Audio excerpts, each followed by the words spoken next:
వీన్యూస్ తెలంగాణకి స్వాగతం. ముందుగా బులెటిన్ లో హెడ్లైన్స్. పార్టీ కేంద్ర కార్యాలయంలో రైతు విభాగం వర్కింగ్ ప్రెసిడెంట్ శ్రీవద్ది రఘురాం విలేకరుల సమావేశం. జగన్ తప్పిదం వల్లనే డయాఫ్రమ్ వాల్ కొట్టుకుపోయింది పీతల సుజాత. పిఠాపురంలో రోడ్ల నిర్మాణం అభివృద్ధి కోసం 40 కోట్లకు పైగా కేటాయింపు MLC Shri Nagababu. Sunrisers బ్యాచరు చేసిన పనికి కావ్య పాపకు కోపం వచ్చింది.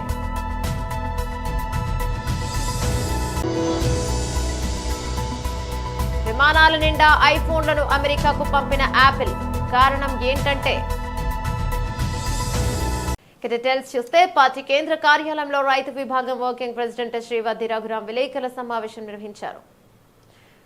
ఎటువంటి కష్టాలు పడుతున్నారు, ఎటువంటి నష్టాలు పడుతున్నారు అనే విధంగా మిర్చి యార్డుకి వెళ్లి ఇవాళ మిర్చి రైతుల్ని సందర్శించి మిర్చి రైతుల యొక్క కష్ట నష్టాలని తెలుసుకునే ప్రయత్నం ఆయన చేస్తే ఇవాళ ఇప్పటి వరకు ఆ మిర్చి రైతుల యొక్క ఆదరణ గాని మిర్చి రైతులు మద్దతు ధర గాని ఇవాళ ఇవ్వలేని పరిస్థితుల్లో ఈ కూటమి ప్రభుత్వం ఉందని తెలియజేస్తూ, అలాగే రాయలసీమ ప్రాంతంలో కడప చుట్టుపక్కల ప్రాంతంలో వైఎస్ జగన్మోహన్ రెడ్డి గారు అక్కడ అకాల వర్షాల వల్ల అరటి తోటలు నష్టపోయి అరటి రైతులు దయనీయమైనటువంటి పరిస్థితుల్లో ఉంటే ఆ రైతులకు ధైర్యం చెప్పే విధంగా ఈ వైఎస్ఆర్ కాంగ్రెస్ పార్టీ అధ్యక్షుడు వైఎస్ జగన్మోహన్ రెడ్డి గారు రైతులకు ధైర్యం చెప్పి మద్దతు ధర వచ్చేంత వరకు కూడా మేము మీ తరపున పోరాటం చేస్తాం వైఎస్ఆర్ కాంగ్రెస్ పార్టీ తరపున అని చెప్పడం జరిగింది. ఇవాళ రైతుల్ని గాలి కొదిలేసి ఇవాళ రైతుల యొక్క కష్ట నష్టాలను పట్టించుకోకుండా ఈ ప్రభుత్వం చేస్తున్నటువంటి విధి విధానాలకి రైతులందరూ కూడా చాలా శోభిస్తున్నారని చెప్పి తెలియజేసుకుంటూ, అలాగే ఇవాళ ఏదైతే ఇవాళ పంట చేతికొచ్చే సమయం, ఇవాళ ఏదైతే వరి పంట చేతికొచ్చే సమయంలో ఇవాళ దళారీ వ్యవస్థ కింద మార్పు చెంది ఇవాళ ఏదైతే రైస్ మిల్లర్స్ అందరూ కూడా ఒక యూనిట్ గా మొదలుపెట్టి ఇవాళ బస్తా 1450 రూపాయలు మొదటి రోజు 2-3 రోజులు కొని తర్వాత 100 రూపాయలు తగ్గించి దాంట్లో మళ్ళీ తేమ ఉందని, వర్షాలే లేవు అసలు తేమ ఉందని అదని ఇదని ఇవాళ చెప్పే పరిస్థితుల్లో ఈ ప్రభుత్వం ఇలాగా ముందుకు సాగుతుందని చెప్పి తెలియజేస్తూ, అలాగే ఇవాళ ఆక్వా రంగానికి తీసుకుంటే ఇవాళ ఆక్వా రంగం ఇవాళ సంక్షోభంలో ఇవాళ ఆక్వా రంగం ఉంది. ఇవాళ గతంలో మనం పత్తి రైతుల యొక్క ఆత్మహత్యను చూసాం. ఇవాళ డాలర్ పంట అనే పేరున్నటువంటి ఆక్వా రైతులు ఇవాళ ఈ ప్రభుత్వంలో ఇవాళ ఆత్మహత్యలు చేసుకునే పరిస్థితికి ఏర్పడింది. ఇవాళ గతంలో వైఎస్ జగన్మోహన్ రెడ్డి గారు ముఖ్యమంత్రిగా ఉన్నప్పుడు ఆక్వాకల్చర్ డెవలప్మెంట్ అథారిటీ అనేది పెట్టి ఇవాళ ప్రపంచంలోనే ఆక్వాకల్చర్ డెవలప్మెంట్ అథారిటీ అనేది ప్రపంచంలోనే ఎక్కడా లేదు, ఒక నార్వేలో ఉంది. నార్వేలో సాల్మన్ ఫిష్ ఎక్కువగా ఎక్స్పోర్ట్ అవుతుంది కాబట్టి కొన్ని $1 బిలియన్ అక్కడ పెడతాం జరిగింది. ఇవాళ డిమాండ్ సప్లై మీద ఆధారపడి ఉన్నటువంటి ఈ ఆక్వా రంగాన్ని జాగ్రత్తగా ముందుకు తీసుకెళ్లాలి అని ముందు చూపుతో అప్పటి ముఖ్యమంత్రి వైఎస్ జగన్మోహన్ రెడ్డి గారు ఆక్వాకల్చర్ డెవలప్మెంట్ అథారిటీ అనేది పెట్టి ఫీడ్ యాక్ట్ గాని, సీడ్ యాక్ట్ గాని, ఇవాళ హ్యాచరీ యాక్ట్ గాని ఇవన్నీ కూడా ఒక గడుపు కిందకు తీసుకొచ్చి ఇవాళ ఆక్వా రంగాన్ని ముందుకు తీసుకెళ్లే విధంగా కోవిడ్ టైంలో ఇవాళ దళారీ వ్యవస్థ కింద ఈ యొక్క ప్రాసిక్యూట్ ప్లాంట్లందరూ కూడా దళారీ వ్యవస్థ కింద తయారై కేజీ 100 కౌంటు 80 రూపాయలు 90 రూపాయలకు అమ్మే సమయంలో దిక్కుచోని పరిస్థితుల్లో ఆక్వా రంగం ఉన్నప్పుడు వైఎస్ జగన్మోహన్ రెడ్డి గారు పెద్ద మనసుతో ఇవాళ ఆ రోజు ఇవాళ ప్రభుత్వ రేటును ఫిక్స్ చేసి 100 కౌంటు కేజీ 180 రూపాయలు రేటు ఫిక్స్ చేసి ఆ 180 రూపాయలు తగ్గకుండా ఎంతో పెద్ద మనసుతోని ఇవాళ కోవిడ్ టైంలో కూడా ఆదుకోవడం జరిగింది. కోవిడ్ టైం 2 సంవత్సరాలు 180 రూపాయలు ఉంది, కాదు ఇలా కాదు మీరు మళ్లీ రేటు పెంచండి, గవర్నమెంట్ రేట్ అనేది ఒకటి ఫిక్స్ చేయండి అని ఆనాటి ముఖ్యమంత్రి వైఎస్ జగన్మోహన్ రెడ్డి గారి ఆదేశాల మేరకు 100 కౌంట్ 210 రూపాయలు చేయడం జరిగింది. ఎక్కడా కూడా 240 రూపాయలు 100 కౌంట్ డౌన్ అవ్వకుండా ఆ 2 సంవత్సరాలు కూడా మేము కాపాడటం జరిగింది. అలాగే ఇవాళ ఆ రోజుల్లో ఫీడ్ 3 సార్లు పెంచడానికి ఇవాళ ఫీడ్ కంపెనీలన్నీ కూడా ఏకమై 3 సార్లు రేటు పెంచడానికి ప్రయత్నిస్తే జగన్ తప్పిదం వల్లనే డయాఫ్రమ్ వాల్ కొట్టుకుపోయింది పీతల సుజాత. ఆంధ్రప్రదేశ్ ప్రజల యొక్క జీవనాడి పోలవరం ప్రాజెక్ట్. అట్లాంటి పోలవరం ప్రాజెక్ట్ ని అనుకున్న టైంకి పూర్తి చేసి ప్రతి ఆయకట్టుకు ప్రతి ఎకరానికి కూడా నీరు అందించాలి, రైతాంగం కళ్ళల్లో సంతోషాన్ని చూడాలని ఒక ఏకైక లక్ష్యంతో గౌరవ ముఖ్యమంత్రి వర్యులు శ్రీ నారా చంద్రబాబు నాయుడు గారు పనిచేస్తున్న విషయాన్ని ప్రజలందరికీ కూడా తెలియజేస్తున్నానండి. ఒక పండుగ వాతావరణంలో పోలవరం ప్రాజెక్టులన్నీ కూడా చాలా శరవేగంగా ముందుకు వెళ్తున్న విషయాన్ని కూడా తెలియజేస్తున్నాం. ఇక్కడ ప్రజలందరికీ కూడా ఒకటి తెలియజేయాల్సింది ఏముందంటే 2014లో రాష్ట్ర విభజన జరిగి ఎంత బాధపడ్డామో, మనకి ఎంత నష్టం జరిగిందో అంతకంటే ఎక్కువగా ఈ వైసీపీ పాలనలో మన రాష్ట్రానికి నష్టం జరిగింది, నష్టం జరిగేలా చేశారనే విషయాన్ని కూడా ప్రజలందరికీ కూడా తెలియజేస్తున్నాం. వైసీపీ వాళ్ళు 2014-19 సంవత్సరంలో చంద్రబాబు నాయుడు గారు ముఖ్యమంత్రిగా ఉండగా 11,762 కోట్లు పోలవరం ప్రాజెక్టు కోసం ఖర్చు చేస్తే మరి జగన్ గారి గవర్నమెంట్ లో 4,167 కోట్లు మాత్రమే పెట్టడం జరిగింది. అది కూడా 3% మాత్రమే వర్క్స్ జరిగాయి. తెలుగుదేశం పార్టీ టైంలో 72% పనులు పూర్తి చేసినటువంటి ఘనత ఆనాడు చంద్రబాబు నాయుడు గారి ప్రభుత్వానిది. వైసీపీ ప్రభుత్వం వచ్చిన తర్వాత 3% వర్క్స్ జరిగాయి. అది కూడా చాలా నాసిరకంగా ఎక్కడ వేశారో కూడా మట్టి తెలియని పరిస్థితుల్లో దోచేశారు. ఎంత దారుణం అంటే మొత్తం డయాఫ్రామ్ వాళ్ళు కూడా కొట్టుకుపోయిందంటేనే ప్రజలందరూ కూడా వాళ్ళు చేసిన పనులు ఎంత నాసిరకంగా చేశారో 3% లో అయినా సరే ప్రజలు ఒకసారి ఆలోచన చేయాలి, గుర్తుకు తెచ్చుకోవాలనేసి కూడా నేను కోరుతున్నా. ఎంత దుర్మార్గంగా చేశారంటే ఇప్పుడు నీతి ఆయోగ్ కూడా నియమించినటువంటి ఐఐటి హైదరాబాద్ వారు కూడా చెప్పడం జరిగింది. జగన్ తప్పిదం వల్లే డయాఫ్రామ్ వాళ్ళు దెబ్బతిని పూర్తిగా కొట్టుకుపోయింది అనేసి కూడా నిపుణులు చెప్పిన విషయాన్ని నేను ఒకసారి ప్రజలకు తెలియజేస్తున్నాం. పిఠాపురంలో రోడ్ల నిర్మాణం అభివృద్ధి కోసం 40 కోట్లకు పైగా కేటాయింపు. ఎమ్మెల్సీ శ్రీ నాగబాబు. ముఖ్యంగా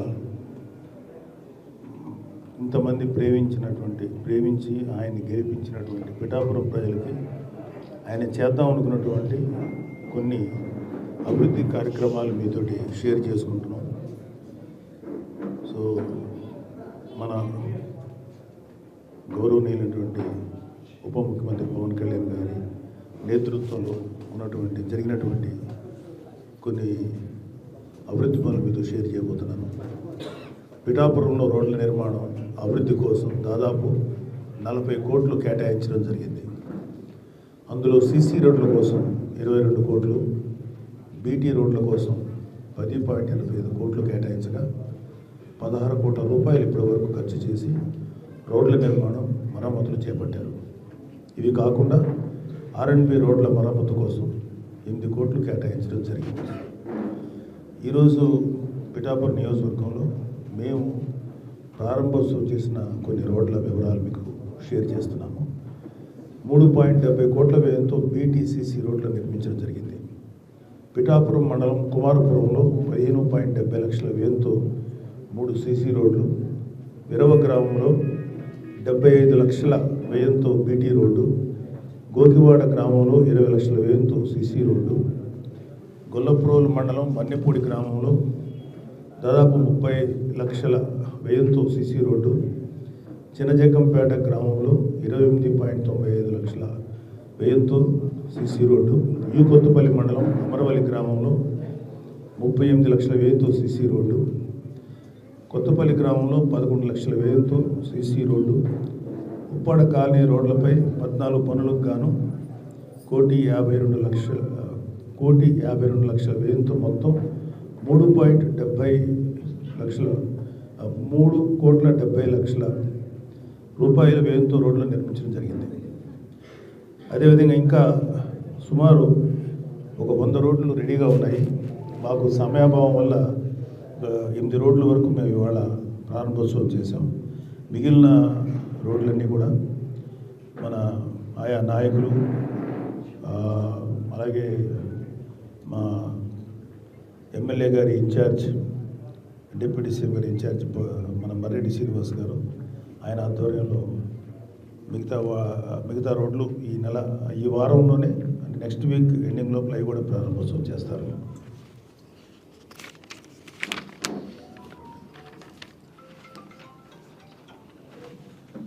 ఫోన్ సైలెంట్లో పెట్టామా. గొల్లప్రోలు ప్రాథమిక ఆరోగ్య కేంద్రం గౌరవ ఉప ముఖ్యమంత్రి శ్రీ పవన్ కళ్యాణ్ గారు ప్రాతినిధ్యం వస్తున్న పిఠాపురం నియోజకవర్గంలో గొల్లప్రోల్లో దాదాపు 89 లక్షల వ్యయంతో నిర్మించిన ప్రాథమిక ఆరోగ్య కేంద్రం నిన్న ఉప్పల్ వేదికగా జరిగిన ఐపీఎల్ మ్యాచ్ లో గుజరాత్ టైటాన్స్ జీటీ చేతిలో సన్ రైజర్స్ హైదరాబాద్ ఎస్ఆర్హెచ్ పరాజయం పాలైన విషయం తెలిసిందే. హైదరాబాద్ ను 7 వికెట్ల తేడాతో గుజరాత్ ఓడించింది. తొలుత బ్యాటింగ్ చేసిన హైదరాబాద్ నిర్ణీత 20 ఓవర్లలో 8 వికెట్లు కేవలం 152 పరుగులే చేసింది. గుజరాత్ పేసర్ హైదరాబాదీ మహమ్మద్ సిరాజ్ 4-17 చెలరేగడంతో ఎస్ఆర్హెచ్ తక్కువ స్కోర్కే పరిమితమైంది. అయితే సన్ రైజర్స్ ఇన్నింగ్స్ సమయంలో ఆ ఫ్రాంచైజీ యాజమాని కొన్ని కావ్య మారన్ బ్యాటులు చెత్త షాట్లు ఆడి వరుసగా పెవిలియన్ కు క్యూ కడుతుండడంతో సీరియస్ అయ్యారు. ఆ సమయంలో ఆమె హావభావాల తాలూకు వీడియో ఒకటి ఇప్పుడు నెట్టింట వైరల్ అవుతుంది. తొలి ఓవర్ చివరి బంతికి ట్రావిస్ హెడ్ ను సిరాజ్ అవుట్ చేశాడు. దాంతో పవర్ ప్లేలో ఇషాన్ కిషన్, అభిషేక్ శర్మ స్వేచ్ఛగా పరుగులు సాధించడంలో ఇబ్బంది పడ్డారు. ఇక ఈ ద్వయం రెండో వికెట్ కు 29 పరుగులు జోడించింది. 5వ ఓవర్లో సిరాజ్ మరోసారి జీటీకి మరో వికెట్ అందించాడు. ఈసారి అభిషేక్ ను పెవిలియన్ కు పంపాడు. దాంతో పవర్ ప్లే ముగిసేసరికి హైదరాబాద్ రెండో వికెట్ కోల్పోయి 45 రన్స్ మాత్రమే చేసింది. అంతకుముందు యజమాని కావ్యమారన్ అభిషేక్ అవుట్ అయిన తీరుతో ఇక తీవ్రంగా నిరాశ చెందారు. ఈ సమయంలో ఇలాంటి షాట్ అవసరమా అనే విధంగా ఆమె ఎక్స్ప్రెషన్స్ ఇచ్చారు. ఆ సమయంలో ఆమె స్పందనను కెమెరాలు బంధించాయి. ఈ వీడియో ఇప్పుడు బయటకు రావడంతో నెట్టింట వైరల్ గా మారింది. దీనిపై నెటిజన్లు తమదైన శైలిలో స్పందిస్తున్నారు. ప్రపంచ దేశాలపై అమెరికా అధ్యక్షుడు డొనాల్డ్ ట్రంప్ విధించిన టారిఫ్ల నుంచి తప్పించుకునేందుకు యాపిల్ కంపెనీ వేగంగా స్పందించింది. భారత్, చైనాలలో తయారైన ఐఫోన్లను విమానాలలో అమెరికాకు చేరవేసింది. కేవలం 3 రోజుల వ్యవధిలో 5 విమానాలలో ఐఫోన్లను ఎగుమతి చేసినట్లు విమానాశ్రయం అధికారులు తెలిపారు. భారత్ నుంచి 3 విమానాలు, చైనా నుంచి 2 విమానాలు నిండా ఐఫోన్లతో అమెరికా చేరుకున్నాయని వివరించారు. ఏప్రిల్ 2 నుంచే ప్రతీకార సుంకాలు అమల్లోకి వస్తున్నాయని ప్రకటన నేపథ్యంలో మార్చి నెలాఖరులో యాపిల్ యాజమాన్యం ఈ నిర్ణయం తీసుకుంది. పన్ను పోటును తగ్గించుకోవడానికి భారత్, చైనాలలోని తమ ఫ్యాక్టరీలలో తయారైన ఐఫోన్లన్నింటినీ వెంటనే అమెరికాకు చేరవేసింది. దీనివల్ల ఐఫోన్ల ధరను మరికొంత కాలంగా స్థిరంగా ఉంచేందుకు యాపిల్ కంపెనీకి అవకాశం లభించింది. ఇక ఆర్థిక నిపుణులు చెప్తున్నారు. ఇందులో తగ్గట్లుగానే ట్రంప్ టారిఫ్లు అమల్లోకి వచ్చినప్పటికీ ఇప్పటికిప్పుడు ఐఫోన్ల ధరలు పెంచే ఆలోచన ఏమీ లేదని యాపిల్ కంపెనీ ఓ ప్రకటన విడుదల చేసింది. ప్రకాశం జిల్లా కనిగిరి నియోజకవర్గం పామూరు బీజేపీ మండల స్థానిక కార్యాలయంలో బీజేపీ మండల అధ్యక్షులు ఉమ్మడిశెట్టి శ్రీను అధ్యక్షతన బీజేపీ వ్యవస్థాపక దినోత్సవాన్ని ఘనంగా నిర్వహించడం జరిగింది. కార్యక్రమానికి Kanigiri BJP assembly convener Kondisetti Venkataramanaiah ముఖ్య అతిథిగా విచ్చేసి బీజేపీ స్థానిక కార్యాలయం, కొండిశెట్టి వారి స్ట్రీట్, పొట్టి శ్రీరాములు వీధి, ఆర్టీసీ బస్టాండ్ సెంటర్, అంకాలమ్మ వీరి సెంటర్, మమ్మీడాడీ సెంటర్లలో బీజేపీ జెండాలను ఎగరవేసి టపాసులు కాల్చి స్వీట్లు పంచడం జరిగింది. కార్యక్రమం ఉద్దేశించి వెంకటరమణయ్య మాట్లాడుతూ 1951 నుండి 1977 వరకు జనసంఘం పార్టీ, 1977 నుండి 1980 వరకు జనతా పార్టీ, 1980 సంవత్సరంలో భారతీయ జనతా పార్టీగా నామకరణం చేయడం జరిగింది. వాజ్పేయి 3 దఫాలుగా ప్రధానమంత్రిగాను, 2014 నుండి బీజేపీ సారథ్యంలో నరేంద్ర మోదీ ప్రధానమంత్రిగా 3సారి ప్రభుత్వం రావడం జరిగింది. మోడీ నాయకత్వంలో 370 ఆర్టికల్, అయోధ్య వర్క్ బోర్డు రద్దు, ట్రిపుల్ తలాక్ వంటి అనేక చరిత్రకమైన నిర్ణయాలు తీసుకుంటాం. పార్టీని దేశవ్యాప్తంగా కూడా అధికారంలోకి తీసుకురావడం, ప్రపంచ దేశాల శక్తివంతమైన దేశంగా భారతదేశాన్ని 247 సంవత్సరానికి వికసిత్ భారత్ లక్ష్యంగా ముందుకు తీసుకెళ్తున్న మోడీ సారథ్యంలో శక్తివంతంగా ఎదగాలని పార్టీ శ్రేణులు కోరడం జరిగింది. ఈనాటి భారతీయ జనతా పార్టీ ఆ రోజు డాక్టర్ శ్యామప్రకాష్ ముఖర్జీ, పండిట్ దీన్ దయాళ్ ఉపాధ్యాయ యొక్క సహకారంతో మా నాయకత్వంలో అద్వానీ గారు, వాజ్పేయి గారు, మురళీ మనోహర్ జోషి గారు, సుందర్ సింగ్ భండారీ గారు మొదలగు అనేక రకమైనటువంటి పెద్దలతోటి జనసంఘ్ ఆవిర్భావం చేయడం జరిగింది. జనసంఘ్ నుండి 1979లో భారతీయ జనతా పార్టీ,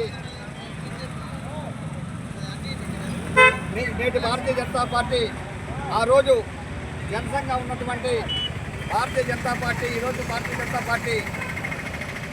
జనతా పార్టీగా కూడా కొన్ని రోజులు మొరార్జీ దేశాయ్ గారి యొక్క నాయకత్వంలో ప్రభుత్వాన్ని కూడా చేయడం జరిగింది.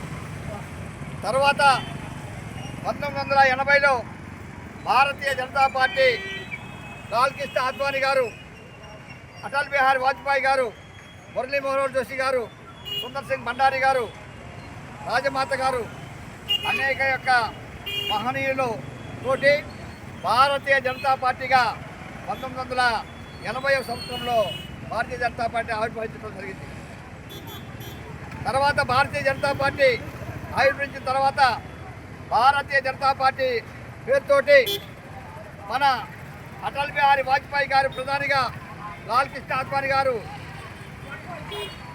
ఉప ప్రధానిగా, హోంమంత్రి ఏదైతే ఆశించారో పూర్వీకులు మన యొక్క ఏదైతే ఆశయం ఉందో వారి ఆశయాలకు అనుగుణంగా, వారి కోరికలకు అనుగుణంగా మనము జమ్మూ కాశ్మీర్లో ఉన్నటువంటి 370 ఆర్టికల్ రద్దు చేయటం, అయోధ్యలో రామాలయ నిర్మాణం చేయటం, వర్క్ బోర్డుని పూర్తిగా నిర్మూలించటం, దేశవ్యాప్తంగా కూడా అనేక రకాలైనటువంటి అభివృద్ధి పదంలో జల్ జీవన్ మిషన్ కానివ్వండి, స్వర్ణ చతుర్భుజ దేశంతో మొత్తం కూడా దేశవ్యాప్తంగా కూడా రోడ్ల విస్తరణ కార్యక్రమం. మన పామూరు గ్రామం కూడా ఉదాహరణ చెప్పాలంటే ఈరోజు రింగ్ రోడ్డు కూడా పామూరు గ్రామానికి వచ్చిందంటే మన యొక్క అటల్ బిహారీ వాజ్పేయి గారి కళ, వారి యొక్క ఆశయంకు అనుగుణంగా ఈరోజు మన ప్రియతమ ప్రధానమంత్రి నరేంద్ర మోడీ గారి యొక్క ఆశయ సాధన కోసం ఆయన కృషి చేస్తూ ఈరోజు సాలూరు మార్కెటింగ్ కమిటీకి నూతన చైర్మన్ గా ముఖి సూర్యనారాయణ, వైస్ చైర్మన్ గా మింది సింహాచలం నియామకం. మంత్రి గుమ్మడి సంధ్యారాణి గారి అభినందనలు. సాలూరు నియోజకవర్గ అభివృద్ధి దిశగా మరొక కీలకమైన ముందడుగు పడిందని మంత్రి గుమ్మడి సంధ్యారాణి హర్షం వ్యక్తం చేశారు. ముఖ్యమంత్రి శ్రీ నారా చంద్రబాబు నాయుడు ఆదేశాల మేరకు సాలూరు మార్కెటింగ్ కమిటీ చైర్మన్ గా ముఖి సూర్యనారాయణ, వైస్ చైర్మన్ మింది సింహాచలం నియమితులు అవ్వడం జరిగింది. వీరితో పాటు 15 మందితో కూడిన సభ్యులు కూడా నియమితులయ్యారు. ముందుగా అందరికీ శ్రీరామనవమి శుభాకాంక్షలు తెలియజేసుకుంటూ, మీ అందరికీ తెలిసిందే మనకి సాలూరు మార్కెటింగ్ కమిటీ చైర్మన్గా సోదరుడు రాష్ట్ర కార్యదర్శి అయినటువంటి ముఖి సూర్యనారాయణ గారిని ఆల్రెడీ మన చంద్రబాబు నాయుడు గారు నియమించడం జరిగింది. ముందుగా ఆయనకి అందరం కంగ్రాచులేషన్స్ తెలియజేసుకుంటూ, అలాగే మొత్తం 15 మంది మార్కెటింగ్ కమిటీ ఉంటుంది కాబట్టి 15 మంది సభ్యులతో కూడినటువంటి ఈ కమిటీని పూర్తి స్థాయిలో గౌరవ ముఖ్యమంత్రి వర్యులు దీన్ని విడుదల చేయడం జరిగింది. కాబట్టి అధ్యక్షులు ముఖి సూర్యనారాయణ గారు పాచిపెంట మండలం, ఉపాధ్యక్షులు మింది సింహాచలం గారు మక్కువ మండలం, అఖ్యాన రాధ గారు సాలూరు టౌన్ మెంబర్, అల్లు అప్పయ్యమ్మ గారు సాలూరు టౌన్ మెంబర్, బేటుపూరి రామన్నదొర గారు సాలూరు మండలం మెంబర్, దోనేరు ఆనంద్ గారు పాచిపెంట మండలం మెంబర్, డొంక అన్నపూర్ణ గారు సాలూరు మండలం మెంబర్, గొంగాడ సరస్వతి గారు మక్కువ మండలం మెంబర్, జగ్గా వెంకట్రాజు గారు మెంటాడు మండలం మెంబర్, కురుహు శివకృష్ణ గారు సాలూరు టౌన్ జనసేన పార్టీ అధ్యక్షులు మెంబర్, పూసల నరసింగరావు గారు పాచిపెంట మండలం మెంబర్, పుష్ప సంకిలి మెంటాడు మండలం మెంబర్, రౌతు రామారావు గారు మక్కువ మండలం మెంబర్, సోము కళావతి సాలూరు మండలం మెంబర్, సొండి దేవి గారు సాలూరు టౌన్ మెంబర్. ఈ 15 మందితో మొత్తం పూర్తి స్థాయిలో మార్కెటింగ్ కమిటీని వేయడం జరిగింది. ఈ 15 మంది సభ్యులకు మొత్తం సాలూరు నియోజకవర్గం తరపున మేమందరం కూడా వాళ్ళకి అందరికీ కంగ్రాచులేషన్స్ తెలియజేసుకుంటున్నాం. ముఖ్యంగా పార్టీ కోసం కష్టపడిన లీడర్లతో ఈ 15 మంది సభ్యులతో ఈ కమిటీ వేసినందుకు గౌరవ ముఖ్యమంత్రి వర్యులు నారా చంద్రబాబు నాయుడు గారికి, అలాగే మన యువనేత నారా లోకేష్ బాబు గారికి, అలాగే జనసేన అధ్యక్షులు పవన్ కళ్యాణ్ గారికి అందరికీ నా హృదయపూర్వకమైనటువంటి ధన్యవాదాలు తెలియజేస్తున్నాను. Thank you. తెలంగాణ విద్యార్థి పరిషత్ టీజీవీపీ కామారెడ్డి జిల్లా ఆధ్వర్యంలో విలేకరుల సమావేశం నిర్వహించడం జరిగింది. సందర్భంగా జిల్లా అధ్యక్షులు గంధం సంజయ్ మాట్లాడుతూ polytechnic entrance free coaching centre Kamareddy పట్టణంలో ఉన్నటువంటి సందీపని ఇంటర్మీడియట్ కళాశాలలో నిర్వహించడం జరుగుతుందని, రిజిస్ట్రేషన్ గడువు 7వ తేదీ 4వ నెల 2025 నుండి ఇక 10వ తేదీ 4వ నెల 2025 వరకు. రిజిస్ట్రేషన్ ఫీజు 250 ఉంటుంది. ఈ అవకాశాన్ని 10వ తరగతి పూర్తి చేసుకున్న ప్రతి ఒక్క విద్యార్థి యొక్క అవకాశాన్ని సద్వినియోగం చేసుకోవాల్సిందిగా కోరుతున్నాం. సెల్ నెంబర్ 9381692262 మరియు 9390628067 అలాగే 6301040952. తెలంగాణ విద్యార్థి పరిషత్ కామారెడ్డి జిల్లా శాఖ ఆధ్వర్యంలో ఈ నెలలో జరుగుతున్నటువంటి ఏదైతే నెక్స్ట్ మంత్ మార్చ్ 3న పాలిటెక్నిక్ ఎగ్జామ్ ఏదైతే ఉందో దాని కొరకై తెలంగాణ విద్యార్థి పరిషత్ కామారెడ్డి టీజీవీపీ శాఖ ఆధ్వర్యంలో ఫ్రీ కోచింగ్ సెంటర్ అనేది నిర్వహించడం జరుగుతూ ఉంది. ఏదైతే 10వ తరగతి పరీక్షలు ముగించుకొని ఉన్నటువంటి విద్యార్థులు కామారెడ్డి జిల్లా కేంద్రంలో ఉన్నటువంటి విద్యార్థులందరూ కూడా ఈ పాలిటెక్నిక్ ఫ్రీ కోచింగ్ సెంటర్ని ఉపయోగించుకోవాలి. ప్రతి ఒక్క విద్యార్థులు ఈ కోచింగ్ సెంటర్ని ఉపయోగించుకొని భవిష్యత్ తరాలకు వాళ్ళు ఇంకా ఎన్నో ఉద్యోగాలు సాధించడానికి ఇటువంటి కోచింగ్ సెంటర్లు ఉపయోగపడతాయని చెప్పేసి టీజీవీపీ ఆధ్వర్యంలో తెలియజేయడం జరుగుతూ ఉంది. ఇంకా ఇలాంటి కార్యక్రమాలు చాలా ఎన్నో టీజీవీపీ నిర్వహిస్తూ ఉంటుంది. కాబట్టి ఈ కామారెడ్డి జిల్లా కేంద్రంలో ఇప్పుడు నిర్వహించేటువంటి ఫ్రీ కోచింగ్ సెంటర్ని ప్రతి ఒక్క 10వ తరగతి పరీక్షలు ముగించుకున్నటువంటి ప్రతి ఒక్క విద్యార్థి దీన్ని వినియోగించుకొని వాళ్ళ భవిష్యత్తుకు పునాదులుగా వేసుకోవాలని చెప్పేసి ఈరోజు టీజీవీపీ కామారెడ్డి జిల్లా శాఖ చెప్పడం జరుగుతూ ఉంది. ప్రతి ఒక్క విద్యార్థులు దీన్ని ఉపయోగించుకొని మన ఇక్కడైతే ప్రతి ఒక్క విద్యార్థి గమనించాల్సిన విషయం ఏంటంటే మన Kamareddy Sandipani degree and junior కళాశాలలో ఈ కోచింగ్ సెంటర్ నడుస్తూ ఉంటుంది. ఇప్పుడు ఈ రేపటి నుంచి ఈ కోచింగ్ సెంటర్ అడ్మిషన్స్ ప్రారంభమవుతూ ఉంటాయి. ఏదైతే ఈ నెల 10వ తేదీ ఉందో ఆ రోజు వరకు కూడా అడ్మిషన్స్ నడుస్తూ ఉంటాయి. దాని తర్వాత క్లాసెస్ అనేది స్టార్ట్ అవుతాయి. కాబట్టి ప్రతి ఒక్క విద్యార్థులు దీన్ని దృష్టిలో పెట్టుకొని సద్వినియోగం చేసుకోవాలని చెప్పేసి ఈరోజు టీజీవీపీ కోరడం జరుగుతూ ఉంది. గంధం సంజయ్, కామారెడ్డి జిల్లా అధ్యక్షుడు. బులెటిన్ ముగించే ముందు హెడ్లైన్స్ మరోసారి. పార్టీ కేంద్ర కార్యాలయంలో రైతు విభాగం వర్కింగ్ ప్రెసిడెంట్ శ్రీవద్ది రఘురాం విలేకరుల సమావేశం. జగన్ తప్పిదం వల్లనే డయాఫ్రమ్ వాల్ కొట్టుకుపోయింది పీతల సుజాత. పిఠాపురంలో రోడ్ల నిర్మాణం అభివృద్ధి కోసం 40 కోట్లకు పైగా కేటాయింపు MLC Shri Nagababu. Sunrisers బ్యాచర్ చేసిన పనికి కావ్య పాపకు కోపం వచ్చింది.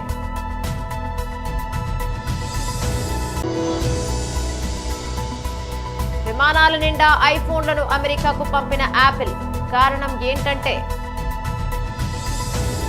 ఇవి బులెటిన్ డీటెయిల్స్. మరో బులెటిన్ లో మళ్ళీ కలుసుకుందాం. అంతవరకు సెలవు. నమస్తే.